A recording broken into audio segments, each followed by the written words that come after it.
অন্নপূর্ণা যোজনা verification চলছে এবং সবাইকে নিজেদের তথ্য ভেরিফিকেশন করতে হবে। সেই ওয়েবসাইটে গিয়ে ব্লক, ওয়ার্ড এবং ব্যাংক অ্যাকাউন্টের শেষ 4টি সংখ্যা দিতে বলা হচ্ছে এবং লেখা আছে উত্তর 24 পরগনা জেলার জন্য। তো কবে আপনার জেলায় অন্নপূর্ণা যোজনা ভেরিফিকেশন করা শুরু হবে এবং কিভাবে করতে হবে? তার আগে এখন সবচেয়ে বড় প্রশ্ন হলো, এই ওয়েবসাইটটি কি সত্যিই সরকারি নাকি এটি ফেক ওয়েবসাইট? এই ওয়েবসাইট নিয়ে অনেক ভিডিও ইউটিউবে দেখা যাচ্ছে, কিন্তু প্রশ্ন হচ্ছে, যদি অন্নপূর্ণা ভান্ডার অফিসিয়াল ওয়েবসাইট তো আছে, যেটা লক্ষ্মীর ভান্ডার ওয়েবসাইট আপডেট হয়ে অন্নপূর্ণা ভান্ডার নামে এসেছে। আশা করি আপনারা জানেন, তাহলে নতুন করে কেন তৈরি? সেই অফিসিয়াল ওয়েবসাইটে ভেরিফিকেশন অপশন দিলেও পারত, এবং এই নতুন ওয়েবসাইটের নিচে কোনো ইনফরমেশন পর্যন্ত নেই। তাহলে এটা কি কোনো ফেক ওয়েবসাইট? বন্ধুরা, আমি যখন ওয়েবসাইটটি ভালোভাবে লক্ষ্য করি তখন দেখতে পাই সেটির ডোমেইন নাম সরকারি ওয়েবসাইটের মতো নয়। সাধারণত পশ্চিমবঙ্গ সরকার বা জেলা প্রশাসনের অফিসিয়াল ওয়েবসাইটে .gov.in অথবা .nic.in এই ধরনের ডোমেইন ব্যবহার করা হয়, কিন্তু এই ভাইরাল ওয়েবসাইটে সেই ধরনের কোনো সরকারি ডোমেইন নেই। তাই স্বাভাবিকভাবেই মানুষের মধ্যে সন্দেহ তৈরি হয়েছে। অনেকেই আতঙ্কিত হয়ে পড়েছেন যে যদি এই ভেরিফিকেশন না করা হয় তাহলে হয়তো টাকা বন্ধ হয়ে যাবে, আর সেই ভয় দেখিয়েই অনেক সময় প্রতারকরা সাধারণ মানুষের ব্যক্তিগত তথ্য সংগ্রহ করার চেষ্টা করে।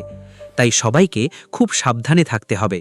আমি আপনাদের স্পষ্টভাবে বলে দিতে চাই, এখনও পর্যন্ত সরকারিভাবে কোনো বড় ঘোষণা প্রকাশ্যে দেখা যায়নি যেখানে বলা হয়েছে যে সবাইকে এই ওয়েবসাইটে গিয়ে ভেরিফিকেশন করতেই হবে।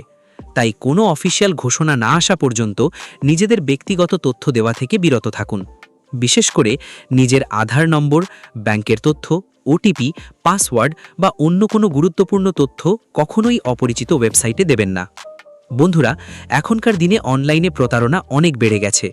অনেক সময় সরকারি প্রকল্পের নাম ব্যবহার করে ফেক ওয়েবসাইট তৈরি করা হয়, যাতে সাধারণ মানুষ সহজেই বিশ্বাস করে ফেলে।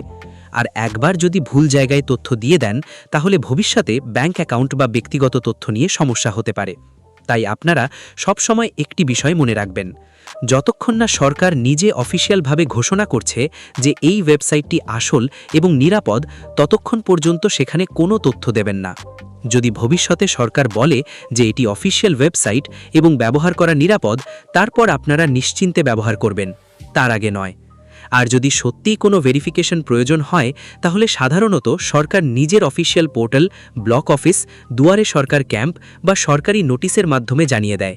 তাই গুজব শুনে তাড়াহুড়ো করে কোনো কাজ করবেন না। বন্ধুরা, বর্তমানে অনেক ইউটিউব চ্যানেল এবং ফেসবুক পেজ শুধু ভিউ পাওয়ার জন্য নানা ধরনের বিভ্রান্তিকর খবর ছড়াচ্ছে। তাই কোনো খবর দেখলেই সঙ্গে সঙ্গে বিশ্বাস করবেন না, আগে যাচাই করুন, তারপর সিদ্ধান্ত নিন। আপনারা চাইলে নিজেদের ব্লক অফিস, পঞ্চায়েত অফিস অথবা সরকারি হেল্পলাইনে যোগাযোগ করে বিষয়টি নিশ্চিত করতে পারেন। এতে সঠিক তথ্য পাওয়া যাবে এবং অযথা ভয়ও থাকবে না। সবশেষে আবারও বলছি, যতক্ষণ না সরকার নিজে অফিসিয়ালভাবে ঘোষণা করছে যে এই ওয়েবসাইটটি আসল এবং নিরাপদ, ততক্ষণ পর্যন্ত সেখানে কোনো তথ্য দেবেন না। ভিডিওটি যদি আপনাদের উপকারে আসে তাহলে অবশ্যই একটি লাইক করবেন, চ্যানেলটি সাবস্ক্রাইব করবেন এবং এই তথ্যটি সবাইকে শেয়ার করবেন, যাতে অন্য কেউ প্রতারণার শিকার না হন।